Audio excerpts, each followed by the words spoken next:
Proklamasi. Kami, bangsa Indonesia, dengan ini menyatakan kemerdekaan Indonesia.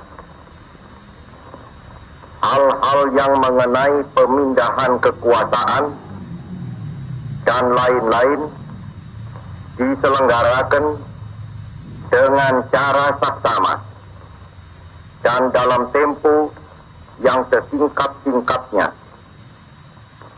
Jakarta, 17 Agustus 1945, atas nama bangsa Indonesia, Soekarno, Hatta. Setiap tanggal 17 Agustus, kita selalu melaksanakan perayaan memperingati Hari Kemerdekaan Negara Republik Indonesia yang kita cintai. Tahukah kalian, mengapa kita selalu melaksanakan peringatan itu? Peringatan Hari Kemerdekaan merupakan ungkapan rasa syukur kita kepada Tuhan Yang Maha Esa yang telah memberikan kemerdekaan kepada kita semua. Peringatan ini juga ungkapan terima kasih kita kepada para pahlawan yang telah mengorbankan harta, jiwa, dan raga mereka untuk kemerdekaan Indonesia. Halo, Assalamualaikum warahmatullahi wabarakatuh. Anak-anak, bagaimana kabar kalian hari ini? Semoga kalian semua dalam keadaan sehat dan semangat ya. Anak-anak, tak terasa kita sudah memasuki bab terakhir, yaitu tentang Indonesia pada masa kemerdekaan hingga reformasi.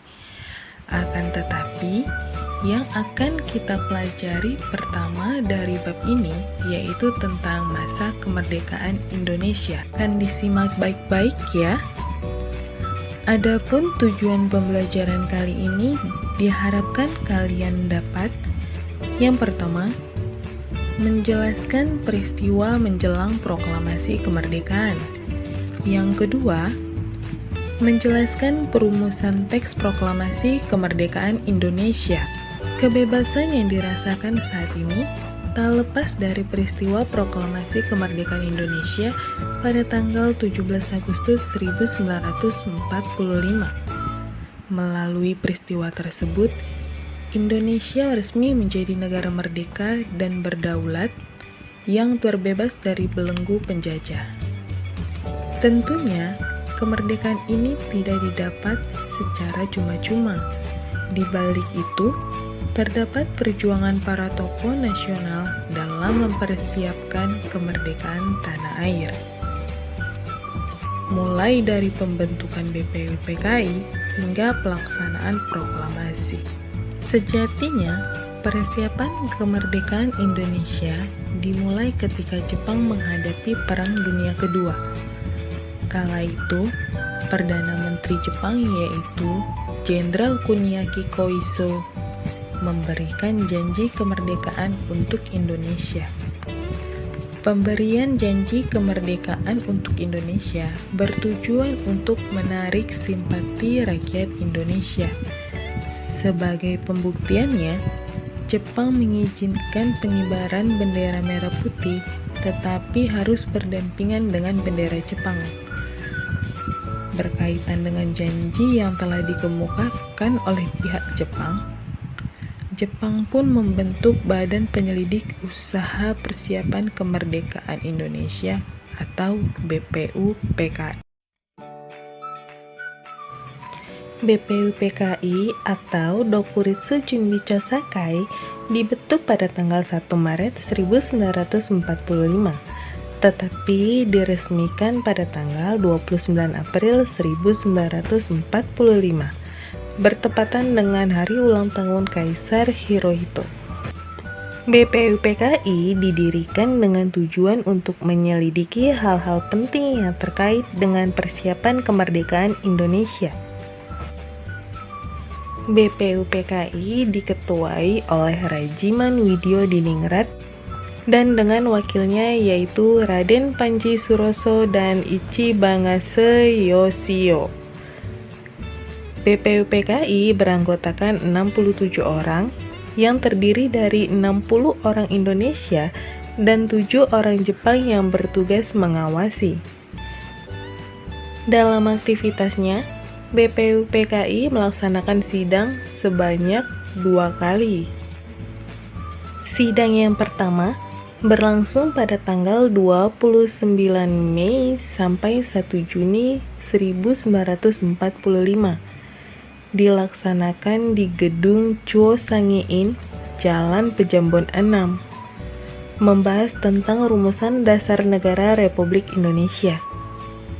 Sidang yang kedua berlangsung pada tanggal 10 sampai 17 Juli 1945, membahas tentang bentuk negara, rancangan undang-undang, hingga pendidikan di Indonesia.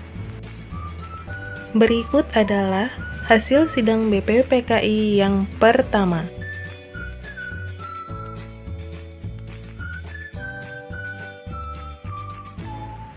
Masa antara sidang resmi pertama dan sidang resmi kedua, dibentuklah suatu panitia kecil yang beranggotakan 9 orang, dinamakan Panitia 9, yang diketuai oleh Soekarno, yang bertugas untuk mengolah usul dari konsep para anggota BPUPKI mengenai dasar negara.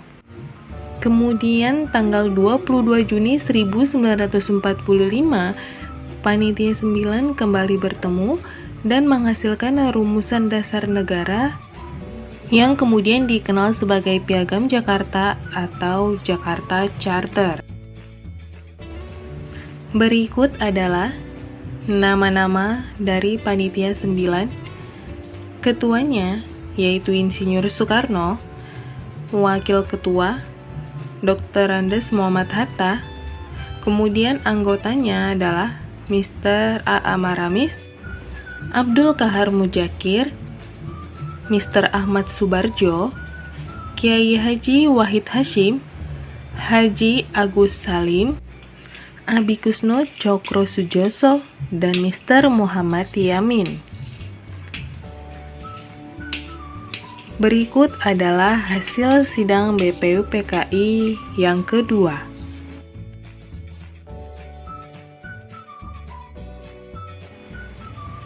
Bom atom yang dijatuhkan sekutu di Hiroshima pada tanggal 6 Agustus 1945 makin menyudutkan Jepang dalam perang.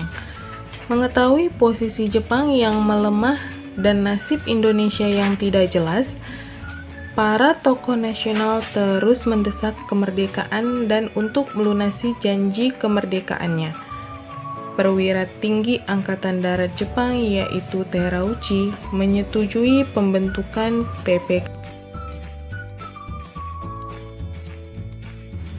PPKI atau Dokuritsu Junbi Inkai dibentuk pada tanggal 7 Agustus 1945. Tugas dari PPKI adalah melanjutkan tugas dari BPUPKI, yaitu mempersiapkan kemerdekaan Republik Indonesia. PPKI beranggotakan 21 orang, dengan ketua yaitu Insinyur Soekarno, dan wakilnya yaitu Dr. Andes Muhammad Hatta. Berikut adalah hasil sidang PPKI.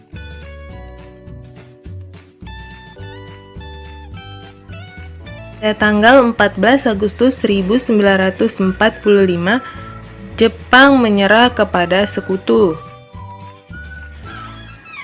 Mendengar berita kekalahan Jepang, kemudian para golongan muda berinisiatif untuk menemui para golongan tua dan menyatakan kepada golongan tua agar segera memproklamasikan kemerdekaan Indonesia.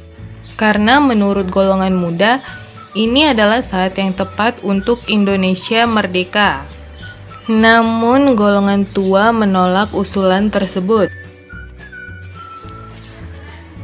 Karena menurut para golongan tua, proklamasi sebaiknya dilaksanakan setelah sidang PPKI.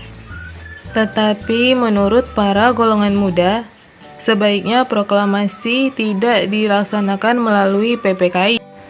Karena menurut golongan muda, proklamasi kemerdekaan Indonesia harus dilaksanakan oleh bangsa Indonesia itu sendiri.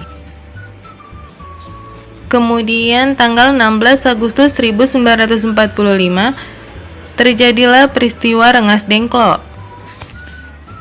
Peristiwa Rengas Dengklok adalah peristiwa penculikan yang dilakukan oleh sejumlah pemuda antara lain Sukarni, Wikana, Aidit, dan Hairul Saleh dari Perkumpulan Menteng 31 terhadap Soekarno dan Hatta. Peristiwa ini terjadi pada tanggal 16 Agustus 1945 pukul 3.00 WIB. Soekarno dan Hatta dibawa ke Rengas Dengklok, Karawang, dan untuk kemudian didesak agar kemerdekaan proklamasi agar cepat dilaksanakan dan tidak terpengaruh oleh Jepang. Akhirnya, Soekarno pun menyetujui pelaksanaan proklamasi. Golongan tua dan muda sepakat untuk menggelar proklamasi pada 17 Agustus 1945 di kota Jakarta. Bersama tokoh penting lainnya, Soekarno menyusun naskah proklamasi di rumah Laksamana Maeda. Perumusan naskah proklamasi dilakukan di ruang makan rumah Laksamana Maeda oleh 3 orang tokoh kemerdekaan Indonesia. Hatta dan Ahmad Subarjo menyumbangkan pemikiran secara lisan. Soekarno bertindak sebagai penulis rumusan konsep proklamasi. Proklamasi adalah momentum penting bagi bangsa Indonesia. Kemerdekaan bangsa Indonesia merupakan langkah awal untuk menata diri agar keberadaannya diakui oleh dunia internasional. Proklamasi dilaksanakan di rumah Soekarno di Jalan Pegangsaan Timur nomor 56 Jakarta. Berikut adalah hal-hal yang berkaitan dengan perumusan teks naskah proklamasi.